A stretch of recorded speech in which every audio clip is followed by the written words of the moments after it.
Você sabe o que é câncer coloretal? Você tem essa noção ou tem uma curiosidade sobre isso? Fica comigo que eu vou te mostrar uma coisa bem bacana. Aqui no Sicredi não é só dinheiro, é ver com quem compra. Abra sua conta no Sicredi. Hoje, o Saúde e Bem-Estar tem o prazer de trazer aqui para o nosso programa para entrevistar uma sumidade aqui no Mato Grosso do Sul, Dr. Justiniano Vavas, gastroenterologista, presidente da Associação Médica, endoscopista e membro da Associação Brasileira de Gastroenterologia. E vamos falar tudo sobre a questão do exame coloretal, a prevenção do a prevenção do câncer coloretal e saber o que é isso, porque a gente vê aí artistas morrendo, pessoas tendo isso e não tem essa noção, Justiniano, o que é o câncer e o que causa. O que é esse câncer? Na verdade, câncer, de maneira genérica, é a transformação de células que estão se dividindo de maneira adequada para fazer reparação tecidual e, num determinado momento, por uma série de fatores, elas se transformam. Elas viram células totalmente independentes, anárquicas, né, a verdadeira anarquia celular, e isso acaba advindo o câncer, de uma maneira geral. E isso é de extrema gravidade em qualquer local, notadamente na região coloretal, que é o objetivo da nossa conversa. E hoje, assim, o que a gente vê que muitas pessoas hoje estão sofrendo disso, a gente não via lá no passado, né? Por que aumentou esse câncer? Na verdade, Plácido, tem muitas coisas, muitas variáveis que têm que ser discutidas, né? Com certeza, uma das coisas que a gente não pode esquecer é o aumento vertiginoso da população. Em 1970, há 50 anos atrás, nós éramos 90 milhões de brasileiros, hoje nós somos mais de 210 milhões. Segundo, o aperfeiçoamento da tecnologia destinada ao diagnóstico. Terceiro, a divulgação dos casos, né? As redes sociais, nesse quesito, elas são de fundamental importância porque elas são uma grande ferramenta para que o paciente, o cliente, o consumidor, todos eles tenham acesso a coisas que com certeza eles não teriam tido notícia se não fosse através dessa situação. Então, a divulgação dos resultados e a busca incessante dos casos, quer sobre a forma de inquéritos populacionais, quer sobre a forma de prevenção, de campanhas de incentivo, né, à prevenção do câncer coloretal, né? Não vamos muito longe, né? Tivemos em março o Março Azul, que é o mês dedicado à prevenção do câncer coloretal, designado por Portaria Ministerial da Saúde, inclusive lei aqui no Mato Grosso do Sul, dando incentivo a esse tipo de campanha preventiva. Aqui no Mato Grosso do Sul, o índice é alto? Na verdade, o índice é alto em qualquer lugar do Brasil, né? Para você ter ideia, o câncer coloretal ele é a segunda maior causa de câncer entre homens e mulheres do Brasil. A segunda? A segunda maior, né? E é a segunda maior causa de óbitos em homem e a terceira maior causa de óbitos em mulheres relacionadas ao câncer. Então, a incidência realmente é muito grande.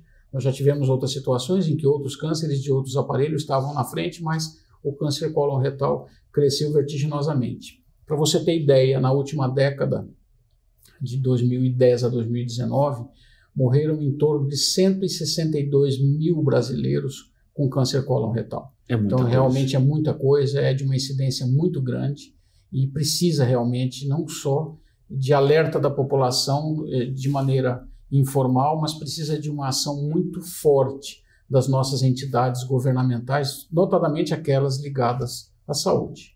Mas você chamando a atenção disso, eu sei que tudo que eu vou falar aqui pode confluir para melhorar, mas o que você acha, por exemplo, é uma questão, como você falou, de governo, mas também tem uma outra questão de, tipo assim, o estilo de vida, né? A alimentação, né?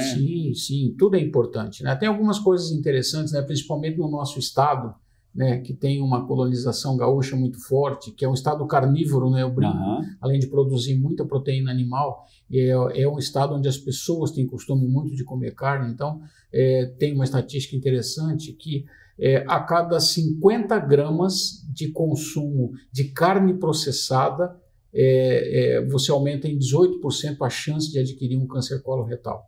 As carnes assadas, os famosos churrascos, né? eles vão ter tamanha importância, principalmente aqueles que são mais bem passados, né? Então os gaúchos na verdade tinham razão quando pregam, né, o consumo da carne mais mal passada. Então as carnes bem passadas e aquelas chamuscadas no estilo americano, né? As carnes americanas, aqueles barbecues, os churrascos americanos, eles são muito chamuscados. Isso aumenta a produção, a liberação de substâncias, né? Hidrocarbonetos e aminas que podem eventualmente serem substâncias cancerígenas, que têm influência direta no aparecimento das lesões malignas. Curte, compartilha, porque isso aqui é muito importante. Acho que poucas pessoas sabem disso no dia a dia. Essa questão do que ele falou do churrasco. E isso eu acho que é um alerta muito grande, como você falou, nosso estado é carnívoro. Então nós temos hoje acho que 2 problemas, né? Nós temos o problema da criança, do adolescente que gosta dos processados, hambúrguer, os fast foods, né? Os nuggets da vida, né? Salaminho, mortadela, né? Olha só. E depois aquele que gosta do churrasquinho de final de semana bem passado.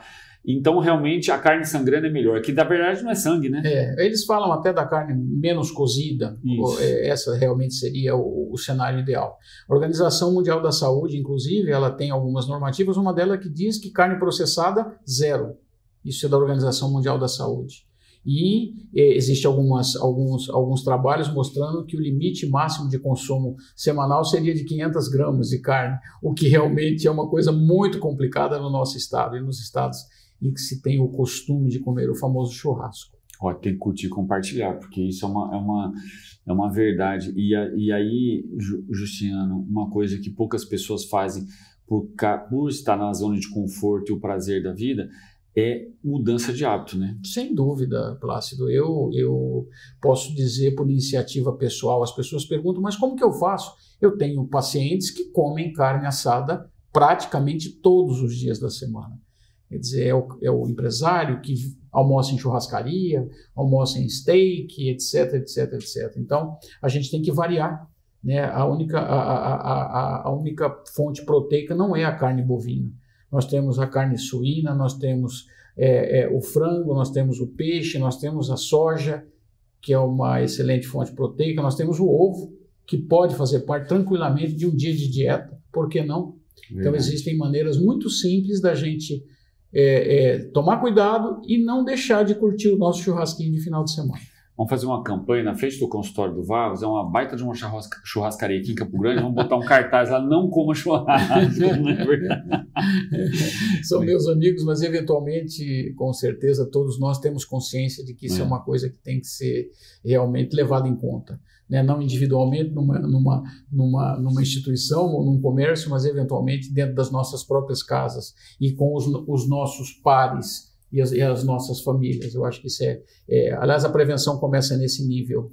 E as pessoas, é o que eu falei, ficam muito na zona de conforto e não se preocupam muito na questão da prevenção, né? Eu assisti uma vez uma palestra do Justiniano sobre isso e foi que eu me assustei, porque assim, as pessoas estão muito no prazer da comida e não se atêm a essas questões, né? O ser humano é oral por excelência, Plácido, e eles realmente têm muito prazer quando estão comendo, principalmente quando estão comendo coisas aprazes e que a pessoa curte, a pessoa admira, a pessoa gosta, altamente palatáveis, né? E isso é realmente um fator complicado e impeditivo. Guardado as devidas proporções é a mesma questão da bebida. Não se está escrito em livro nenhum que não se pode beber bebida alcoólica. A indústria francesa, inclusive, apregou que uma taça de vinho por dia previne doença cardiovascular. Então, tudo tem um limite, né? Eu acho que aí a questão realmente é a quantidade, é a frequência e é a maneira como você lida com isso, né? Eu fiz um paralelo com a bebida, porque mais ou menos é a mesma coisa. E te faço uma pergunta. Dentro da população, tem um número de prevalência, por exemplo, as pessoas falam do câncer de próstata, a partir dos 50 fazer o exame. O que você indica, a partir de que idade a pessoa já pensar em fazer o exame coloretal? Devido à incidência cada vez maior do câncer coloretal em idades mais jovens, os protocolos mundiais, que antigamente diziam, 2018, no Congresso Pan-Americano de Gastroenterologia, do qual eu tive a honra de participar, o nosso presidente da Federação Brasileira de Gastro, me lembro muito bem, naquele congresso de 2018, ele reduziu a idade de necessidade ou de obrigatoriedade de pesquisa do câncer coloretal de 50 anos, que era o consenso mundial, para 45 anos. E eu posso assegurar que num futuro não muito distante, essa idade vai baixar para 40 anos. Vai baixar. E o exame é tranquilo, né? Claro, existe, um na verdade, muito. O que existiu ao longo do tempo foi muita celeuma em cima do exame. Foi realmente medo das pessoas. Eu acho que o medo é o mais importante. E o medo não é só de fazer o exame, é o medo do diagnóstico. Então, o ser humano, via de regra, ele foge daquilo que lhe amedronta, né? A questão do preparo, todas as pessoas acham o preparo muito ruim, de difícil realização, quando na verdade o que a pessoa está tomando é um purgativo, né? Outrora usado pelos nossos avós e bisavós e bisavós, há muito tempo atrás, né, como medida terapêutica. Reunia a gurizada, fazia um purgativo e dava vermífugo depois, né? Eu cheguei a participar dessa época. Então hoje o que você está fazendo, na verdade, é um preparo de limpeza intestinal que dura 24 a 48 horas e que vai realmente te deixar com a consciência tranquila, pelo menos no quesito câncer coloretal. As pessoas... Mas por outro lado, eu tenho uma boa notícia para dar. Eu me lembro que alguns anos atrás, há muitos anos atrás, você indicava uma colonoscopia para um paciente, era a última consulta dele no seu consultório, porque ele não voltava mais. Hoje eu tenho procura espontânea de jovens que sentam na minha mesa e falam assim: eu vim aqui fazer uma colonoscopia. Mas você não tem nenhuma queixa? Você tem algum sintoma? Não, doutor, eu não tenho sintoma nenhum, eu não tenho queixa nenhuma. O problema é que eu tenho um tio que morreu com câncer de colo. Quer dizer, procura espontânea de jovem. Então esse é o sinal mais importante de que as campanhas de prevenção de câncer coloretal estão dando resultado, estão atingindo uma população alvo que com certeza seria talvez uma das primeiras que fugiria da realização do exame. Mas eu acho que isso ficou muito como lenda urbana. Né? Que bom. Olha só, a gente está chegando no fim aqui do Instagram, mas agora a gente vai para o YouTube. Vai lá no link da bio, vai para o YouTube, porque a gente vai continuar com esse papo. E agora, para finalizar, a gente vai ver imagens bem bacanas e estruturadas sobre mostrar como é feito o exame e mostrar também como que é o câncer de colo. Tá? Então, continua com a gente, vamos para o YouTube para você acompanhar lá. Cada dia no Sicredi é assim. O Sicredi inteiro fica te esperando, pra te ver sorrindo, pra te ver sonhando. Aqui no Sicredi não é só dinheiro, é ter com quem contar, é confiar, realizar. De jeito maneira, não é só dinheiro, é ter um parceiro. Eu sou o Sicredi, tô no Brasil inteiro. Não é só dinheiro, é ter com quem contar. Abra sua conta no Sicredi. Aproveitando agora, então, vamos projetar as imagens que você trouxe para as pessoas terem essa noção, né? E também acordar, né? Acordar, porque de repente a pessoa que está ali assistindo vê você falando agora, fala, poxa, agora vai ter uma procura mais espontânea ainda pelo exame do colo retal. Antes das imagens, Plácido, eu acho que é muito importante, faz parte do contexto da nossa conversa, que eu acho que isso até porque o quesito prevenção ele passa pelo estabelecimento de uma idade e passa pelos sinais de alerta. Esse é o mais importante. Então, isso para a população. O que são sinais de alerta? Ou quais são os critérios de indicação de colonoscopia preconizados pelas entidades mundiais e brasileiras ligadas à gastroenterologia? Primeiro, a idade, como eu bem disse. Acima de 45 anos, todas as pessoas são obrigadas a fazer pelo menos uma colonoscopia ao longo da vida. Segundo, antecedente familiar de neoplasias, de cânceres de cólon e reto. Isso é o segundo sinal de alerta bastante importante. E o terceiro são os sintomas: sangramento e mudança brusca do hábito intestinal. O que é isso? O indivíduo que evacua todo dia, que tem um ritmo intestinal, segundo ele, o melhor possível, de repente isso passa a mudar. Tal semana ele passa a evacuar a cada 2 dias, depois 3, depois 4, e ele começa, de repente, a ficar constipado, preso durante uma semana.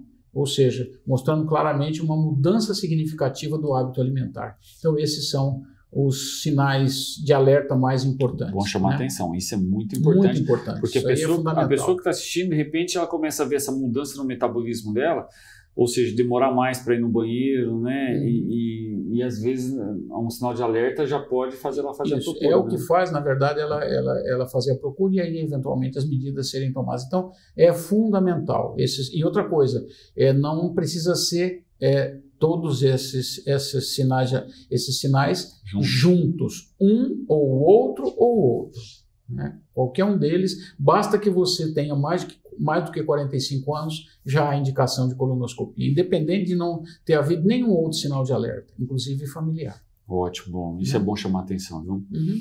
Diego, vamos projetar aí? Bem, já podemos começar. Isso aí é só uma imagem esquemática mostrando o intestino grosso, que é onde se localizam a maioria das lesões, ali um aparelho, né, que tem um foco de luz e que localizou uma lesão, né? É apenas um esquema, mas mostrando ali um pequeno tumor de intestino. Pode passar. Isso aqui é da minha época de faculdade. Quando eu fiz medicina, nós só dispunhamos da radiologia contrastada e que, não raras vezes, mostrava uma interrupção do contraste, mostrando que ali realmente tinha uma lesão. Qual era o problema do diagnóstico nessa fase? A maioria dos diagnósticos eram em fase adiantada da doença. Né? Não tinha prevenção. Não tinha prevenção. O paciente normalmente já chegava para a gente com um tumor instalado. Né? Próximo. Aqui, a temida sala de procedimentos endoscópicos, né? A endoscopia, a colonoscopia é feita mais ou menos nesses moldes, com a presença de um profissional da equipe de enfermagem e de um profissional anestesista ou anestesiologista para fazer a sedação do paciente. São os exames que não precisam ser feitos a nível hospitalar. Hoje eles são feitos tranquilamente a níveis ambulatoriais. Aqui eu trouxe uma sofisticação, que é uma coisa que está evoluindo muito. Há 2 dias atrás veio em Campo Grande um profissional para falar dos avanços da cápsula endoscópica. Então você consegue fazer uma endoscopia por cápsula. O indivíduo engole uma cápsula, que na verdade é uma microcâmera, que faz em torno aí até 30, 34 fotos em HD por segundo de todo o aparelho digestivo. Quer dizer que é um grande avanço. A dificuldade é que isso é um procedimento de alto custo, ainda não está disponível na rede pública, mas eventualmente pode ser também uma ferramenta que ajuda no diagnóstico. Bacana, hein? Próximo. Aqui é só mostrando, né, a cápsula percorrendo o intestino grosso e aí a poucos centímetros de detectar um pólipo. O próximo. Aqui é uma imagem mais simples de 2 pequenos pólipos, um no canto superior e outro no canto inferior direito. 2 pequenos pólipos, que isso para o endoscopista, para o gastroenterologista, é o melhor dos cenários, porque ali eu tiro com margem e o paciente, na maioria das vezes, fica livre do problema. Nessa fase eles ainda são benignos, mas eles têm potencial malignizante dependendo do tipo histológico, do tipo que é o pólipo. Pode passar? Aí, isso é uma exceção. Isso são as doenças poliposas familiares, onde a incidência de câncer é muito, muito, muito superior à da população geral. E como que é o tratamento disso aí? Esse caso em específico, seguramente uma colectomia total, uma cirurgia radical, onde você elimina todo o intestino grosso, porque você não tem como precisar naquelas centenas de pólipos ali qual vai ser o maligno. Lógico que com os exames com frequência você consegue detectar pela superfície aqueles que têm potencial, mas isso chega uma hora que fica muito difícil. Próximo. Aqui um pólipo suspeito, pode passar o próximo.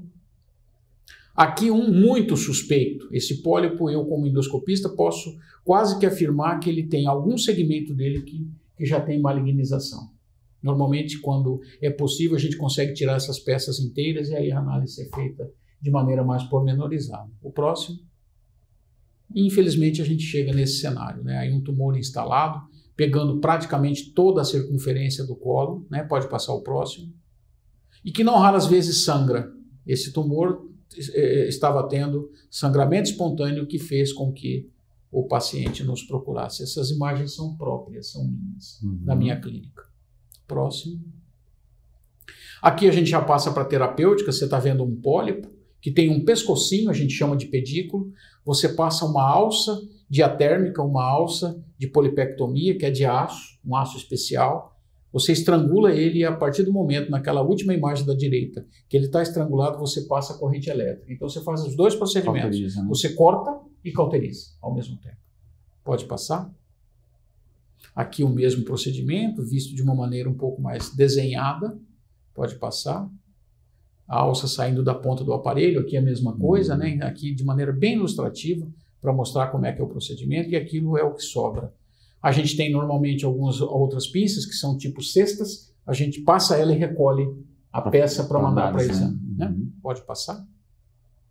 Aqui ao vivo, tá? É um pólipo pediculado, laçado, aqui você só vai estrangular o pedículo, a base dele, e passar a corrente elétrica para poder fazer o corte e cauterização. Próximo. Aqui um procedimento um pouco mais especializado, que não é a polipectomia por si só, é uma mucosectomia nas lesões mais planas, que não tem pescoço, que não tem pedículo. Se você olhar a primeira imagem da esquerda, Plácido, e os nossos e a nossa audiência, vocês vão ver que ela parece que tem uma bolha por baixo dela. Sim, verdade. Então aquilo a gente injeta uma substância, que pode ser às vezes o próprio soro fisiológico, para poder erguer a lesão, descolar a lesão da submucosa, para poder laçar ela mais confortavelmente, cortar e não correr o risco de perfuração. E tudo isso a pessoa está anestesiada, não está sentindo nada. Totalmente sedada, sem nenhuma forma de desconforto. E o pós disso? E o pós é tranquilo? Super tranquilo. Quando muito esses pacientes queixam um pouquinho de cólica, por quê? Porque você injeta gases durante o exame para distender o intestino e facilitar a visualização.